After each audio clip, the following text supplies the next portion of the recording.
Morning, all. So we are into October. This is when things get crazy, right? So we're 5 days away from the draft. We're 8 days away from free agency. So at this stage, we're solidifying where we think everybody's going to go in the draft, right? We're starting to see these are our final draft lists. We promise, and these are draft lists we've been seeing since December. So, and I'm not talking about like elite prospects. Most of them have already. All right, this is the finale, but Sportsnet, TSN. Okay, final list. And so we're gonna see how many lists are completely wrong. And I think with how close all the draft picks are, it's going to be really, really interesting to see what happens. Now, Henrik Lundqvist, I have a Rangers logo next to him because not having a logo next to him looks weird. And I know they bought him out, but it's going to potentially get weirder as there are numerous teams already being rumored to be attached to Henrik Lundqvist should he decide to go to free agency. The weirdest one that I've seen being Washington. I don't know how I'd feel about seeing Lundqvist in a Capitals jersey. To me, that'd be sort of like when Chris Nyland went to Boston. Weird. In that, I think Caps fans wouldn't mind him as a backup option to Samsonov, but it would look weird. And I think if you're a Capitals fan going, that wouldn't look weird, I don't know what to tell you, because it will.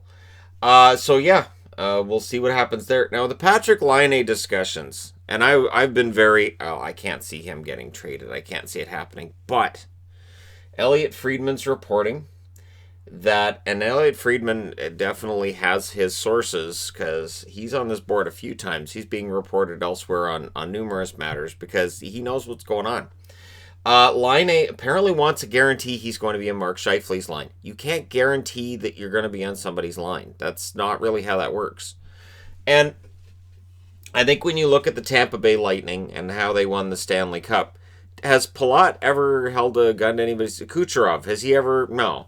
Has any player on Tampa ever said, I have to play with Stamkos or else I don't? So this is kind of weird, right? And I get it, and I don't necessarily doubt it because we've heard Laine for a couple of years now, I want line one, I want to be on line one or else kind of thing. And that's not how hockey works. You need scoring depth. You need hopefully two scoring lines, and then a goal here and there from your bottom six.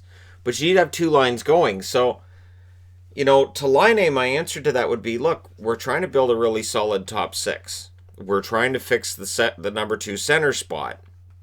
We can trade you to get that, if you'd like.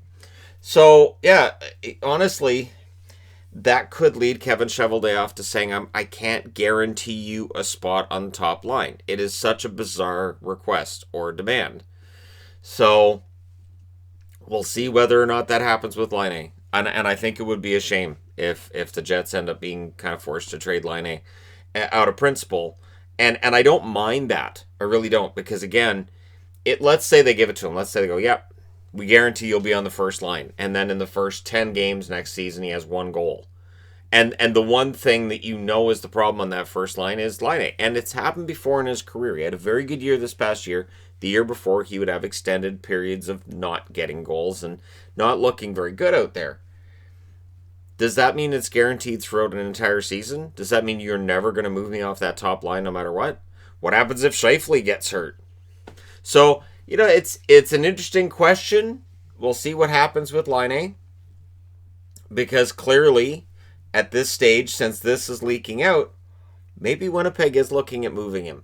It's one of those things where sometimes you'll let something leak out like, that got out. Shucks, now we have to trade him. That kind of thing. So we'll see what happens. But the Laine discussion is the most lively one right now around hockey. So, yeah. Somewhere Brock Besser's saying, hey, at least I'm not in the news right now. And he'd be right. Oscar Klefbom may require surgery. He's had surgery for this shoulder problem before. So this is problematic.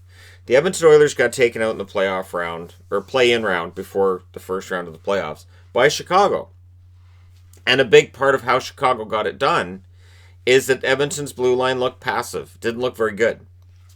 Now, Klefbom, who is arguably their best defenseman overall, If he's out, and it's not a matter of whether or not he would miss the start of next season if it starts in December or even in January, it's how much is he going to miss. And this has gone on for years. So what they're weighing right now is, do we have surgery? And I mean, the Oilers and Klefbom are both weighing this. Do we decide that surgery is the best route forward to hopefully fix it? Or do we keep doing what we're doing and go through therapy and try to get it nursed into as good of a condition as you can get? And so it's a really unenviable position that the Oilers and Klefbom are in here, because either way it's going to require missing some time.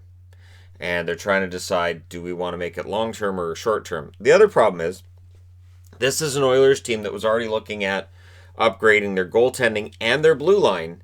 If you now remove Klefbom from that blue line, I don't know what you do. Because, seriously, I love Klefbom. He has been one of my favorite defensemen for years. And if he's not in their lineup, I mean, as much as I like Nurse as well, he's not going to provide the kind of minutes and that kind of play that Klefbom does. Not yet. And, yeah, I mean, I know they have Bouchard in the system. I know they have other guys coming up. But they're not going to replace what Klefbom does. So it's going to be interesting to see what happens with the Oilers, because that will change what they're going to do. If they know they're not going to have Klefbom for a large portion of next season, it will change what they do in free agency and how they approach things. Speaking of which, Kyle Dubas, the pressure is on for the Leafs, and I've had people for years saying, so how many years do you think they'll give Dubas before? And I mean, basically right from when he's announced as GM. So how long are people giving him? This kid here that's running the Leafs, how long is he going to get? I think this could end up being his last, because the team has trended down over the last couple of years. They had a really good year 2 years ago. They had a good year last year, and then this past season, and not so much. So it's trending in the wrong direction. And that's never a good thing. But when you're in Toronto, where that pressure's always cranked up to 11 on a scale of 1 to 10, that's a problem. And so Kyle Dubas, I would think if the Leafs don't make improvements this season upcoming, that this might be Dubas' last stand with the Leafs. But it is bizarre, because I know there are still fans who believe in the Shannon plan, but there are a lot of others who have started to doubt the Shannon plan, because it's started to kind of go south. And now there's talks of, well, they're going to trade Freddie Anderson. I will say this for Leaf fans. It would appear Cody Ceci's going to free agency and is not re-signing with Toronto. So that's something that I think most Leaf fans say, well, good, because they were supposed to be re-signing Ceci and we didn't know how we felt about that. Now, again, if I'm going to discuss what's out there, it has to be from an official source. So you're not going to see me discussing all these weird. I've seen all these trades being sent to me. Like, did you hear about this trade? In this trade, and what? Who's trading for? How does that make sense? No, none of those make sense. So, NBC Sports, so reputable source there, is reporting that the Sharks are looking at Devan Dubnyk and Ryan Donato. Now, why would I report on that? Because that's realistic. While they're looking at changing up their goaltending, the Sharks are definitely looking at changing up their goaltending. I don't know if going from Dell to Dubnyk really is an improvement, though. I don't. Dubnyk had an off year. Dubnyk can be a very good goaltender. I have defended Devan Dubnyk before, and I will gladly defend him again if he has a bounce back season. But he's getting to that stage in his career where I don't know that he's going to have that bounce back season. And Ryan Donato was a healthy scratch for Minnesota along the way. So when we get into this time of year, the rumors that end up having actual tread to them and actually, yeah, that makes sense and we can follow that, are usually the ones that don't involve the big sexy names. But the big sexy names get all the clicks, right? So, if I was going to stand here all day and talk about, hey, let's trade Connor McDavid, what would that cost? It's not going to happen. Donato and Dubnyk makes some sense, though. Ryan Donato can be a very good forward. He can. He doesn't do it consistently enough. Minnesota's found out what Boston knew, which is he just doesn't do it consistently enough. He has shown some flashes along the way. There are still some people who say, well, Donato needs more ice time. He needs more of a chance. And that's the same thing that was being said in Boston as well. So, yeah. We'll see whether or not the Sharks take him on. Definitely the Sharks need depth up front. They definitely need a change in goal. I don't know that Dubnyk. I'm just thinking Jones and Dubnyk as a tandem. It's a bold strategy. It's interesting. It sort of reminds me of Latin and Niemi in Dallas, which was, hey, we've got this guy who hasn't played very well, played up to his contract. Let's bring in this other goaltender who hasn't been playing up to his either, and see if they put together, create some kind of Ultron beast. It doesn't really work. So we'll see whether or not San Jose tries that. Nashville. David Poyle's realistic. And this is good news and bad news if you're a Nashville fan. The good news is he's realistic, so he's going to make some realistic plans for the next couple of seasons. The bad news is he's realistic that the flat cap basically means Nashville has almost no wiggle room under the current salary cap to make improvements. Any improvements to the Nashville Predators have to come from within, basically. Unless he can move out a contract here and there, unless somebody takes the Kyle Turris contract, unless something happens to change things, Nashville's probably going to look very similar next season to what they were this season. And again, that's for better or for worse, right? So yeah, we'll see what Poyle does. He's widely been regarded as one of the best general managers in the league, and he's the only general manager Nashville's ever had. So we'll see how things go for him. Now, again, this coming from Elliot Friedman, the last two items on the board and such, that apparently Washington wants to keep Brendan Dillon, and they're looking to move money in order to keep him. So we'll see what happens. Again, Washington is also one of those teams that they have some cap space, not a ton. So it makes sense that if they're trying to keep Brendan Dillon from going to the free agent market, that they might want to move some money out to make sure they have enough of a cushion there that they can afford to keep everything all, together. So we'll see.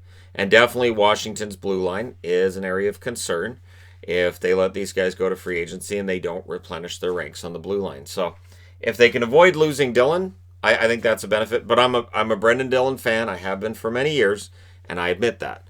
So again, I know that's a guy who has there's differing opinions on Dillon. There are some who aren't big Brendan Dillon fans, but yeah, I think he's valuable as a bottom two guy, and I think that if the Caps can keep him around at a reasonable hit, it's worth it. Also, as I said, Elliot Friedman reporting that the Carolina Hurricanes have been willing to offer Svechnikov 8 years at $7.5 million per year. And Svechnikov apparently is leaning more towards betting on himself, meaning signing a bridge contract for less money, with the idea that at the end of that bridge contract he can make more later. And that's something I expect to see a lot of right now. I expect to see a lot of players looking at the salary cap and looking at the market and saying, okay, so because we have this flat cap for the next couple of years, I'm worth $3 million a year. But after the flat cap's done and looking 3-4 years down the road, I could be worth maybe 8 or 9. So I'm gonna take that hit on my bank account right now with the idea that I'm going to make that money later. So I think we'll see a lot of that with restricted free agents especially. I'm not sure with UFAs what's going to happen. I don't think anybody has any idea what's going to happen in 8 days when the UFA market opens. It's going to be fascinating to see if teams just spend like crazy. I'm thinking they do, because that's kind of what ends up happening. Teams end up spending the money. And again, if there was really a desire not to play next season and just say, we'll just shut it down, I haven't seen any indications of that at all from the league. And apparently Gary Bettman is insistent that, yeah, we're going to have a season next year and we're going to try to keep that season as long as possible. So I admire his stick-to-itiveness. I tried, speaking of sticking to things, I tried to watch as much baseball as I could. I just couldn't watch all of it. I couldn't do it. I just couldn't do it. I couldn't. It was the Cleveland-New York game. It just took it out of me, where I was like, oh, this game's never going to end, is it? Holy crap, this is still going. I couldn't do it. So I tried for the Entertainment Guy channel to watch as much baseball as I could to do a baseball video this morning after I'm done this one. I tried. I really did. But it just gets to be... It just gets to be tedious when you've been watching baseball. I can watch hockey all day, but baseball apparently, it gets kind of tough when you're watching a a series that you're kind of meh about, and you just watched the Padres blow it. And yeah, so there you go. Let me know your thoughts regarding these items from today. Don't forget to hit like and subscribe if you're browsing your way through. You just happen upon this video. Thank you guys so much for watching, for all your support. I'll talk to you again soon.